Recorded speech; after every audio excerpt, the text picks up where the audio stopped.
Welcome to the Deep Dive. Today we're tackling something we all deal with, laziness. But we're going at it a bit differently. We're diving into the art of laziness from the Library Mindset book. Right. The idea is to really understand our relationship with it, so we can build a more, vibrant life. Exactly. It's not about giving permission to do nothing. No. Not at all. Yeah, it's more like a guide to figure out what's holding you back so you can actually do what matters. Spot on.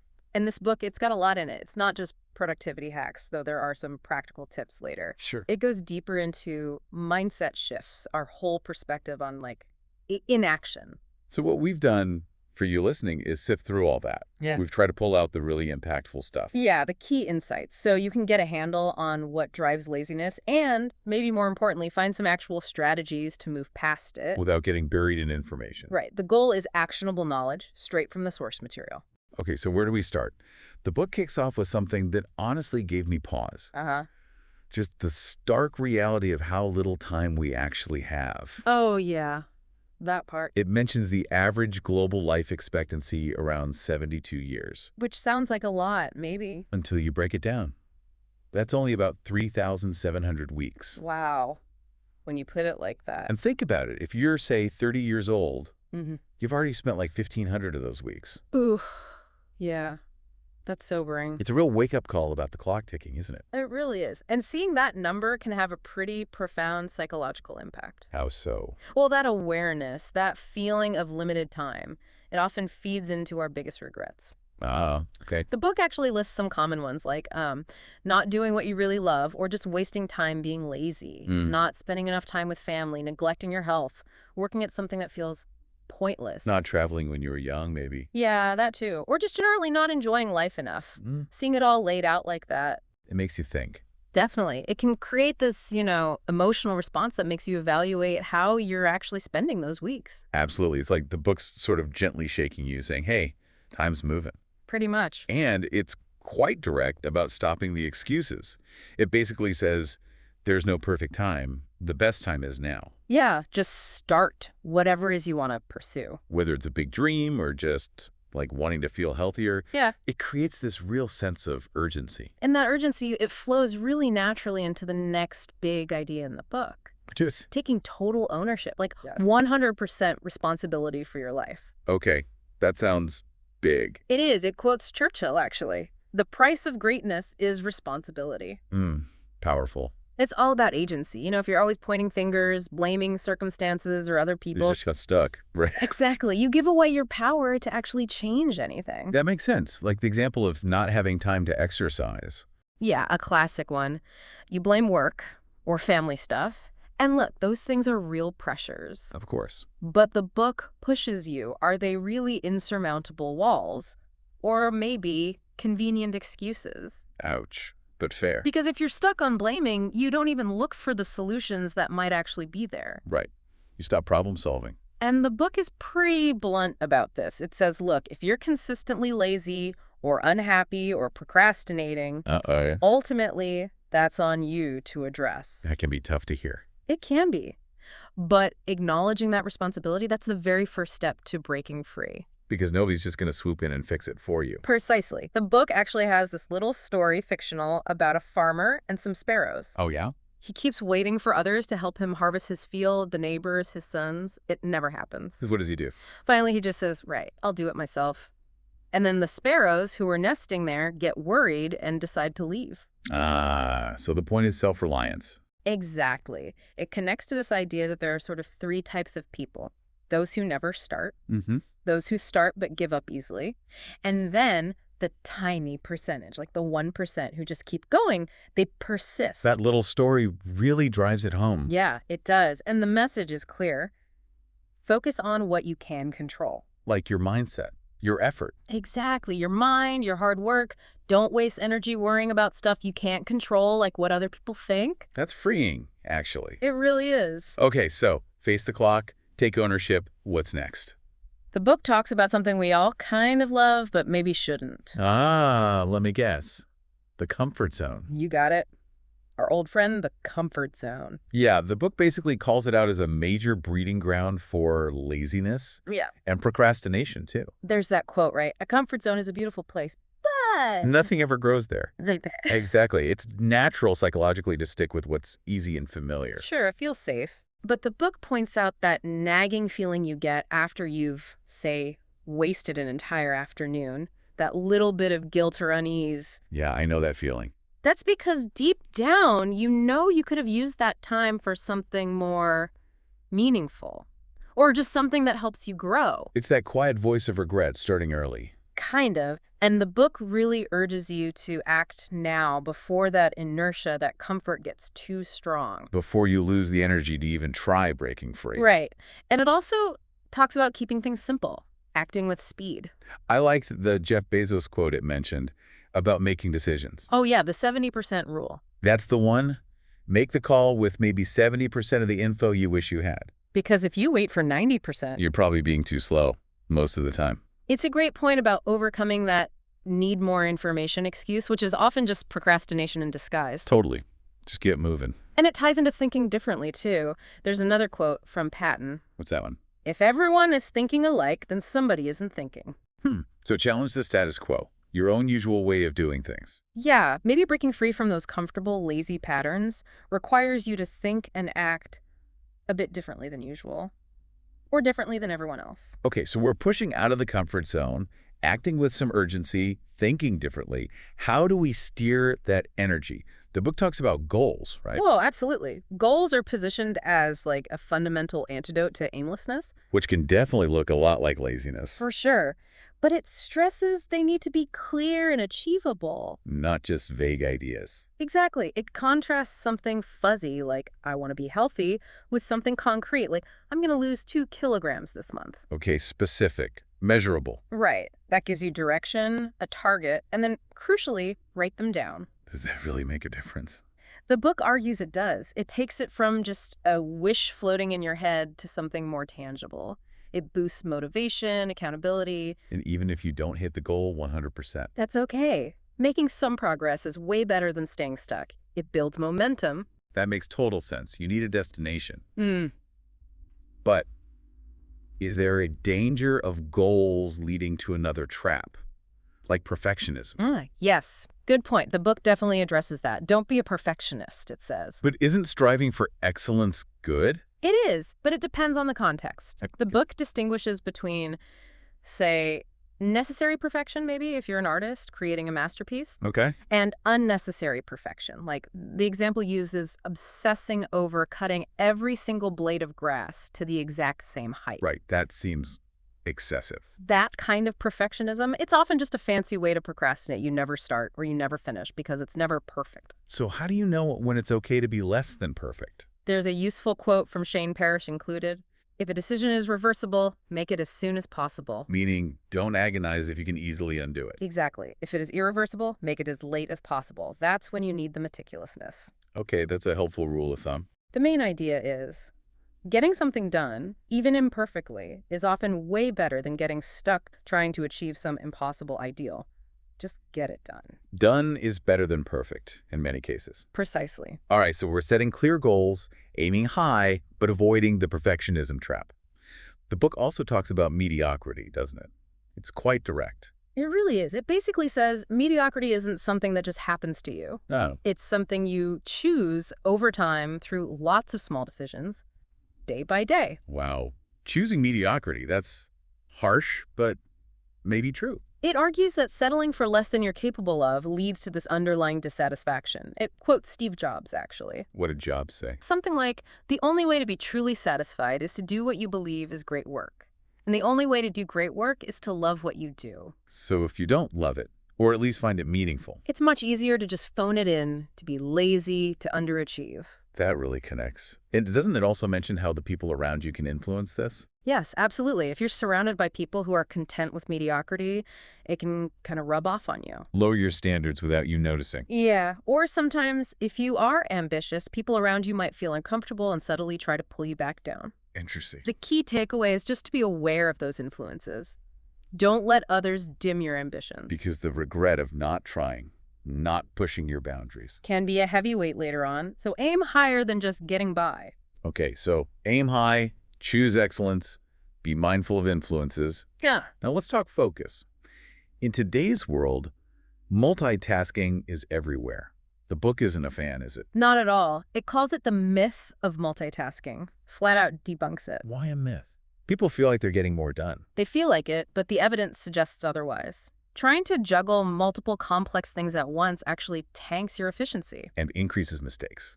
Big time. It uses the Mars Climate Orbiter failure as a catastrophic example. What happened there? A simple error converting units between metric and imperial.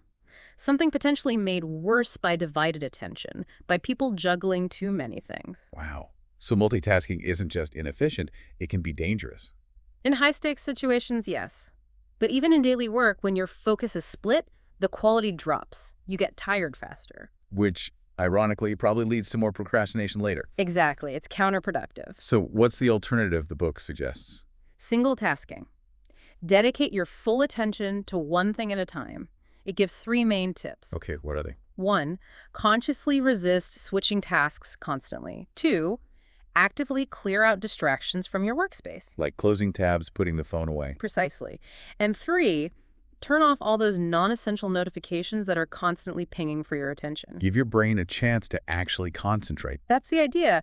Deep work requires undivided focus. It even mentions short naps as potentially helpful if you're really fatigued. Interesting. A power nap. Yeah. Though be careful not to mess up your main sleep schedule.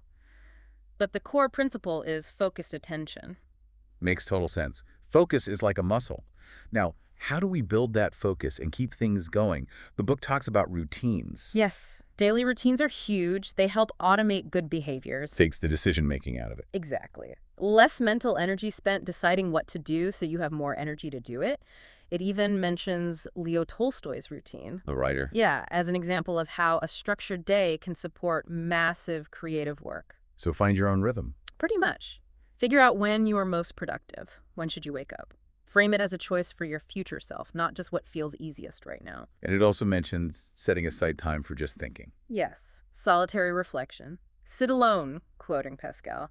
A chance to gain clarity away from the noise. And speaking of noise, it warns strongly about distractions, right? Oh, yeah. Compares them to the Trojan horse. They sneak in and sabotage your focus. So guard your attention. Fiercely. Yeah. Which leads directly to another crucial skill. Let me guess. Saying no. Bingo! Learning to say no is presented as non-negotiable for protecting your time and focus. There's that quote about half the troubles in life. Yeah, from Josh Billings. Half of the troubles of this life can be traced to saying yes too quickly and not saying no soon enough. So true.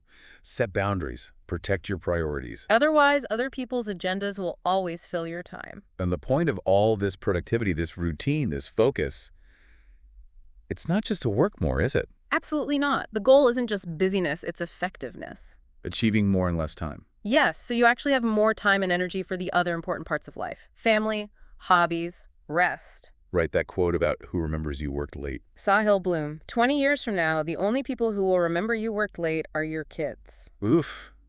Perspective. It's about achieving results efficiently for a balanced life, not just relentless grinding. Okay, routine set, focus sharp, saying no like a pro. What about just starting? That initial inertia. The book says, don't wait. Yes, it tackles procrastination head on. That whole waiting for the perfect moment thing. Yeah, the moment that never comes. Exactly. It quotes David Starr Jordan. Wisdom is knowing what to do next. Skill is knowing how to do it, and virtue is doing it. So knowing isn't enough. You have to do. Right, and it makes a really important distinction between laziness and patience. How so? It uses the bamboo tree analogy. Bamboo takes years underground, building roots before it shoots up. Okay. So you need patience for the results. Growth takes time. But you need impatience with action. You have to keep watering the bamboo, even when you don't see anything happening yet. I like that. Patient with outcomes, impatient with starting. Precisely. Don't delay the start. The book hammers it home. The perfect time is now. And it quotes Musashi too, right? About things being difficult at first. It may seem difficult at first, but everything is difficult at first. Consistency is key. And just doing what you say you'll do. Yes, do what you say. That builds self-trust. Every time you follow through, even on small things, you teach yourself that you can rely on yourself. Makes the next action easier. That's a really good point. It builds credibility with yourself. Yeah. Now, we aren't islands. People around us matter. The book calls this the power of association. Yeah, this is a big one. It uses that famous Jim Rohn quote. You are the average of the 5 persons you spend the most time with. That's the one. Our social circle hugely impacts our habits, our mindset, even whether we tend towards laziness or action. So you need to be aware of who you're spending time with. Very aware. And then consciously choose to connect with people who are supportive, positive, people who kind of lift you up and inspire you. And maybe limit time with those who drag you down. The book implies that, yes. It also gives some pretty direct advice about whose opinions to listen to. Which is? Basically, don't take advice from people whose lives you wouldn't actually want. It quotes Alex Hormozy. If they don't have what you want, don't listen to what they say. Ooh, direct. But makes sense. Be discerning about your influences. Definitely. Choose your average wisely. Okay, strong foundation. Ownership, action focus, routine, initiative, good company. What about the internal stuff, like worry? That can paralyze you. Totally. The book has a section just called Don't Worry. Easier said than done. Well, yeah, but it argues worry often comes from not taking action. It's fueled by inaction and a lack of belief in your ability to handle things. Ah, interesting link. It quotes Mark Twain. I am an old man and have known many troubles, most of which never happen. Classic. So much worry is about things that never occur. Exactly. And the best antidote to that worry, according to the book, take action. Get busy solving the problem instead of just thinking about it. Right. When you're actively doing something, there's less mental space for the anxiety to fester. And it categorizes worries too, doesn't it? Yeah, basically into 2 buckets. Things you can control. Which you should take action on. Right. And things you can't control. Which are pointless to worry about. Pretty much. Channel energy into what you can change, release the rest. It's wasted effort otherwise. Okay, managing worry through action. Now, when you do have a list of actions, a to-do list, how should you approach it? The book recommends something specific. Yes. Do the hard thing first. Eat the frog. Essentially, yeah. The analogy used is the cold water doesn't get warmer if you jump late. I like that. Rip the Band-Aid off. Exactly. Tackle that big, ugly, difficult task first thing in the morning. Use your peak energy. And then the rest of the day feels easier. Usually, yeah. You build momentum and you remove that thing that was probably going to hang over you and tempt you to procrastinate all day. It also mentions that idea of hard choices, easy life. Right. And the flip side, easy choices, hard life. Doing the uncomfortable thing now often leads to more ease and success down the road. So embrace the discomfort up front. Picturing your future self thinking you might help. That's a great motivator, the book suggests, yeah. Think about future you enjoying the benefits. Now, sometimes the hard thing is realizing you can't do everything. The book talks about delegation. Crucial for leverage. It references John C. Maxwell on leadership and effectiveness. You can't achieve big things entirely alone. Pretty much impossible. So, identify tasks that are lower value or things others can do perfectly well, maybe even better than you. And let them go. And let them go. Delegate them. Outsource them. Free up your time and energy for the stuff that only you can do, the high priority things. Even if they don't do it exactly like you would. That's often the sticking point, but yeah. The time you save is usually worth more than minor differences in execution. Good point. Focus on your core contribution. And since we're talking about learning and growing on this deep dive, the book touches on learning itself. How to learn anything faster. Yeah, but the emphasis isn't purely on speed. It's more about effectiveness. Okay. Focus on learning stuff that's actually useful for your goals. Apply it quickly. Act with urgency on what you learn. So practical application is key. Right. And it actually cautions against getting too obsessed with speed reading if it means you don't actually understand or retain the information. It mentions Naval Ravikant's view on that. Comprehension over just speed. Exactly. And it also suggests reading widely different genres to get broader perspectives. Okay, that makes sense. Learn effectively, not just quickly. Now, the second part of the book, as you mentioned, gets really practical. Loads of tips and techniques. Yeah, it's like the toolkit section. It revisits some core ideas, but gives them very practical handles. Like planning your day, writing goals again. Yep, reinforces those. Brings in the 80-20 rule, the Pareto principle focus effort where it counts most. Reminds us again about avoiding multitasking. Definitely. Single tasking, removing distractions, maybe taking a nap if needed. Learning to say no gets another mention. Delegation too. Yep. And acting now, not waiting. There are also some specific rules mentioned. Like the 5-minute rule. Yeah, if a task takes less than 5 minutes, just do it immediately. Don't let it clutter your mind or list. Simple, but probably effective. It also reiterates doing the hardest task first, setting deadlines. Oh, and Parkinson's law. What's that again? Work expands so as to fill the time available for its completion. Ah, right. If you give yourself a week, it takes a week. Exactly. So use it to your advantage. Set shorter, realistic deadlines to create focused pressure. Clever. It also touches on avoiding unnecessary perfectionism again.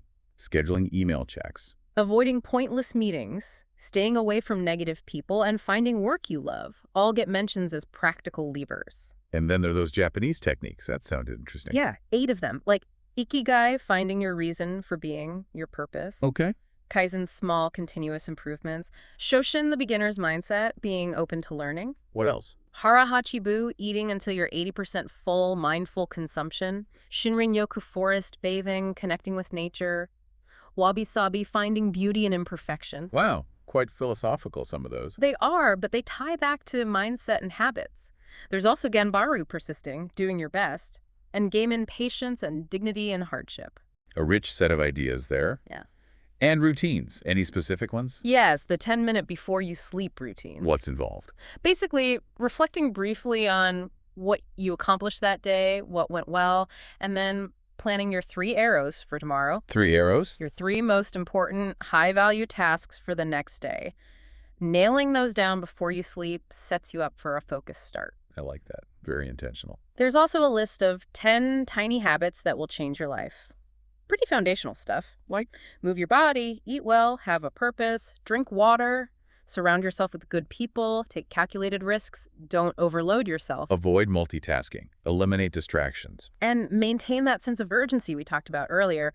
Basic, maybe, but powerful when done consistently. In specific techniques like Pomodoro. Yep, the Pomodoro technique, working in focused bursts like 25 minutes, then a short break, helps maintain concentration. And the 5-minute rule we mentioned, and something called the 2-day rule. Right. The 2-day rule is about habits.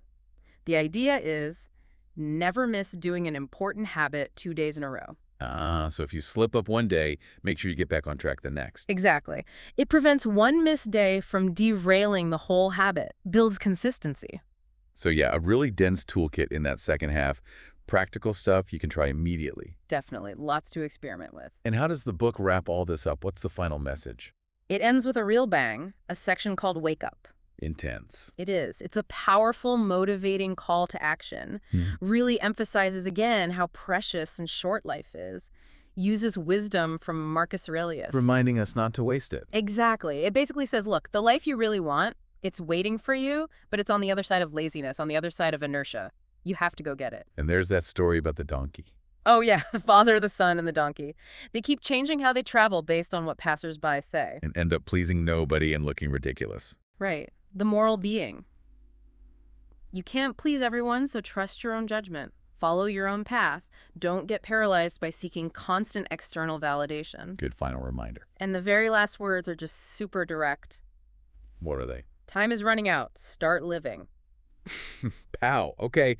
No ambiguity there. Not at all. So bringing this deep dive on the art of laziness to a close then, it seems the book offers this really comprehensive way to look at why we get stuck. It explores the roots of it. And then gives a whole arsenal of tools, mindsets, strategies, techniques to actually move forward. Yeah, it's not about endorsing laziness, clearly. It's about understanding it so you can conquer it. So you can channel your energy, your limited time towards what genuinely matters to you. Precisely. We've covered a lot of ground here.